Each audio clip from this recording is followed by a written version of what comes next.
If someone had told Emma Gray that a 5-minute act of kindness would change her entire life, she would have laughed. Yet, on a quiet Tuesday morning, as she leaned over a trembling old man who could barely lift his spoon, a stranger stood behind her, watching with eyes full of disbelief, gratitude, and a decision that would flip her world upside down.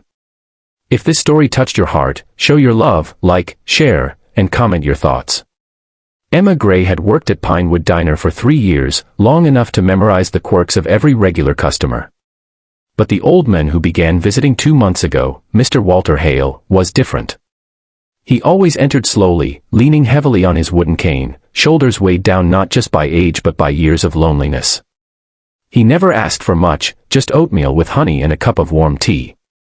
But his hands shook too much to hold the spoon. People noticed, but no one ever moved. They were always too busy, running late, or not sure if it would be appropriate. But not Emma. The very first morning she saw Walter struggle, she simply walked up, knelt beside him, and said softly, "Would you like some help today, sir?" From that day, she fed him, bit by bit, spoon by spoon, like he was her own grandfather. And Walter? He would smile weakly and whisper, "You remind me of someone I lost long ago." Emma never asked who. She just knew his eyes softened whenever she sat with him. But behind her gentle smile, Emma herself was exhausted. Her mother was bedridden at home, and Emma worked double shifts to afford her medicines. She barely slept. Some days she felt her knees shaking as she carried food from table to table, but she still made time for Walter, because she knew what loneliness looked like. Every morning at 9:15, Walter came. And every morning, Emma helped him eat.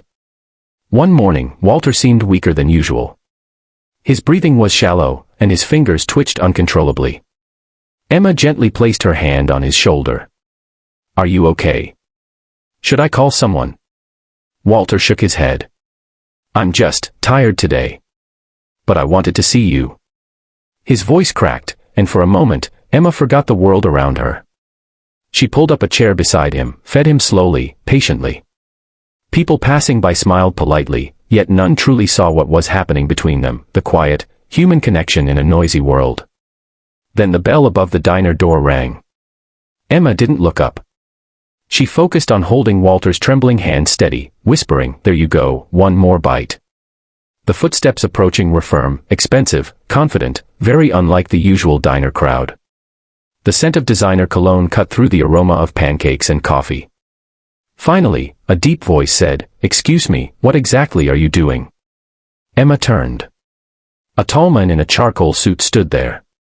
His jaw was sharp, his posture straight, his eyes stormy blue, eyes that flicked between Emma and Walter with confusion and tension. Walter looked up weakly. "Liam." Emma's heart skipped. "This is his son. Liam Hale." She had heard the name. CEO of Hale Industries. A billionaire. A man known for being unstoppable, feared, and relentless. But here he looked, lost. "Dad," Liam said, his voice cracking slightly. "Why didn't you tell me you were coming here every day? Why didn't you call me?" Walter sighed. "You're busy. Always busy." Those words hit Liam like a punch. He knelt beside his father, eyes softening. "I'm never too busy for you. I didn't know you were eating alone, struggling like this." Walter didn't answer. He simply leaned back and closed his eyes. Emma stepped away quietly, but Liam stopped her. "Wait. You were feeding him?" Emma nodded gently. "He couldn't hold the spoon. And you just helped him?" "A stranger." Her voice was soft but steady. "No one should have to eat alone like that." Liam stared at her, speechless for a moment. Then his expression shifted, like someone seeing the truth for the first time. "How long?" he asked. "For about 2 months," Emma said. "Every day." He sank onto the chair opposite her, running a hand through his hair. "I thought he was fine. He always told me he was fine." Emma hesitated, then whispered, "Parents say they're okay, even when they're breaking." Liam didn't answer. His eyes shimmered, not with tears exactly, but something close. A deep ache. Walter opened his eyes again. "She's been better to me than I deserve." Emma shook her head quickly. No, please don't say that. Liam stared at Emma like she was something rare, something the world didn't make often enough. That same day, Walter grew too weak to walk home. Emma helped him into the booth and called the paramedics, while Liam held his father's hand tightly. At the hospital, doctors confirmed what Emma feared: Walter had been skipping his medications, living alone, refusing help. He was deteriorating faster than anyone realized. Liam blamed himself. If I'd just checked on him more. If I'd made time. Emma quietly said, "It's never too late to show someone you care." Her words held him like a lifeline. Over the next few days, Liam stayed with his father constantly. But he didn't forget Emma, how she had stepped in when he hadn't. One evening, he approached her outside the diner. The sunset behind him painted his face in warm gold. "Emma, can we talk?" She folded her apron nervously. "Is everything okay?" He took a breath. "I owe you more than I can ever repay."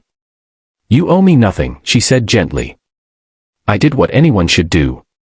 "That's the thing," Liam whispered. "Most people wouldn't." He told her how he grew up with a father who worked multiple jobs to give him a better life, how guilt ate at him knowing he drifted away. Emma listened, her heart softening with every word. Then came the moment she never expected. "Emma," he said, "I want to help you.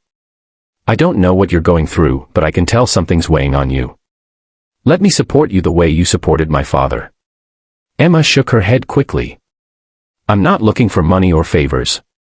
"I know," Liam said. "That's why you deserve it." He had found out about her mother, her double shifts, her hardships. He did his research because he wanted to understand the woman who had shown kindness without reason. "Let me cover your mother's medical bills," he insisted. "Let me make life easier for you." Emma's eyes filled with tears. "Why would you do that for me?" Liam smiled, a real, unpolished smile. "Because you reminded me what being human looks like." She covered her mouth, overwhelmed. "And," Liam added, "my father wants to see you. You've become a part of his days, a part of what kept him going." Walter recovered slowly but steadily, and every day Emma visited, he would squeeze her hand with gratitude. One morning, as she walked out of the hospital room, Liam stopped her. "I was wrong about a lot of things," he said quietly. "About success. About what matters." Emma looked up gently. "What matters most?" He didn't hesitate. "People. The ones who show up when it's hardest." And for the first time, Emma saw not a billionaire, not a CEO, but a man trying to rebuild something he'd lost. When Walter was finally discharged, he didn't go home alone. Liam moved him into his penthouse, making sure he had everything he needed. And Emma? She remained a part of their lives, not because of generosity, but because of genuine connection. Sometimes the smallest kindness, a spoon held steady, a few minutes of patience, becomes the bridge that heals entire families. And sometimes, the world rewards people like Emma in ways they could never imagine. Because kindness, even when unnoticed, is never forgotten.